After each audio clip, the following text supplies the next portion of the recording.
मध्य रेल्वेचा मोठा निर्णय. नाशिक रोडसह विविध प्रमुख रेल्वे स्थानकांच्या प्लॅटफॉर्म तिकिटाच्या विक्रीवर बंदी.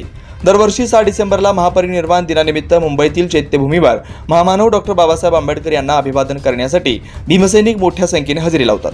यावर्षी महापरिनिर्वाण दिनाच्या पार्श्वभूमीवर मुंबईतील दादर चैत्यभूमीवर भीमसैनिकांची होणारी गर्दी लक्षात घेता मुंबई, नाशिक रोड, मनमाड यासह प्रमुख रेल्वे स्थानकांवर प्लॅटफॉर्म तिकीट विक्रीवर तात्पुरती बंदी घालण्याचा निर्णय मध्य रेल्वेने घेतला.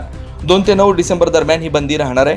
प्लॅटफॉर्मवर होणारी गर्दी नियंत्रित करणं आणि स्थानक परिसरात प्रवाशांची हालचाल सुरळीत करणं हा या उपक्रमाचा उद्देश आहे. मुंबई विभागातील CST, दादर, ठाणे, कल्याण, भुसावळ विभाग, नाशिक रोड, मनमाड, बडनेरा, भुसावळ, जळगाव, पाचोरा, चाळीसगाव, अकोला, नांदुरा, मूर्तिजापूर, शेगाव, मलकापूर, नागपूर विभाग, नागपूर, वर्धा, पुणे विभागात पुणे, सोलापूर विभागात सोलापूर येथे प्लॅटफॉर्म विक्रीवर बंदी घालण्यात आली.